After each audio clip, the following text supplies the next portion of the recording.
നമസ്കാരം, എല്ലാവർക്കും പ്രവാസി മലയാളിയിലേക്ക് സ്വാഗതം. യുഎഇയിൽ ബുധനാഴ്ച ആരംഭിച്ച ശക്തമായ മഴ ശനിയാഴ്ച വരെ തുടരുമെന്നായിരുന്നു കാലാവസ്ഥാ കേന്ദ്രത്തിന്റെ മുന്നറിയിപ്പ്.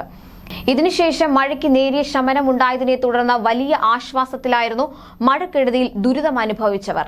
എന്നാൽ രാജ്യത്ത് 3 ദിവസങ്ങൾ കൂടി മഴ പെയ്യാൻ സാധ്യതയുണ്ടെന്ന മുന്നറിയിപ്പ് നൽകിയിരിക്കുകയാണ് യുഎഇ കാലാവസ്ഥാ നിരീക്ഷണ കേന്ദ്രം. ഈ സാഹചര്യത്തിൽ രാജ്യത്തിന്റെ ചില ഭാഗങ്ങളിൽ യെല്ലോ അലർട്ട് പ്രഖ്യാപിച്ചിരിക്കുകയാണ്. നിർദ്ദേശങ്ങൾ പാലിക്കണമെന്ന് പൊതുജനങ്ങൾക്ക് അധികൃതർ അറിയിപ്പ് നൽകി. മഴമേഘങ്ങൾ കിഴക്ക് നിന്ന് ചില ഉൾപ്രദേശങ്ങളിലേക്കും തെക്കൻ പ്രദേശങ്ങളിലേക്കും വ്യാപിക്കാൻ സാധ്യതയുണ്ടെന്ന് കാലാവസ്ഥാ കേന്ദ്രം മുന്നറിയിപ്പ് നൽകിയിട്ടുണ്ട്. മണിക്കൂറിൽ 45 കിലോമീറ്റർ വേഗതയിൽ കാറ്റ് വീശാനും സാധ്യതയുണ്ട്. കിഴക്ക് തെക്ക് പ്രദേശങ്ങളിൽ അടുത്ത 3 ദിവസത്തേക്ക് മഴയ്ക്കുള്ള സാധ്യതയും പ്രവചിക്കുന്നു. യുഎഇയിൽ പ്രളയക്കെടുതിയെ തുടർന്ന് മരിച്ച 7 പേരിൽ 5 പേർ പാകിസ്ഥാൻ സ്വദേശികളാണ്. പാകിസ്ഥാൻ വിദേശകാര്യ മന്ത്രാലയമാണ് ഇക്കാര്യം അറിയിച്ചത്.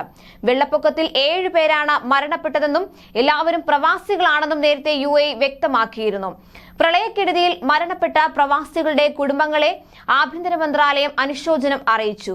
Fujairah, Ras Al Khaimah, Sharjah എമിറേറ്റുകളിൽ നിന്നാണ് മൃതദേഹങ്ങൾ കണ്ടെത്തിയത്.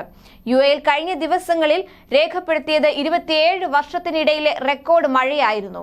ഫുജൈറയിലാണ് ഏറ്റവും കൂടുതൽ മഴ ലഭിച്ചത്. അതേസമയം കനത്ത മഴയിലും വെള്ളപ്പൊക്കത്തിലും നേരിട്ട നഷ്ടം വിലയിരുത്താൻ ഫുജൈറയിലും റാസ് അൽ ഖൈമയിലും നടപടികൾ ആരംഭിച്ചു.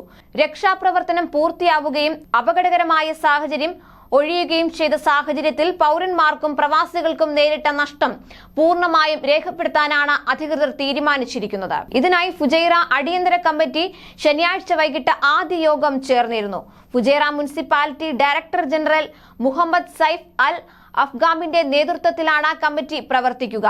പ്രളയം ബാധിച്ചവർക്ക് നാശനഷ്ടങ്ങളെക്കുറിച്ച് വിശദാംശങ്ങൾ അറിയാൻ ഓൺലൈൻ രജിസ്ട്രേഷൻ സംവിധാനം ഒരുക്കിയിട്ടുണ്ട്.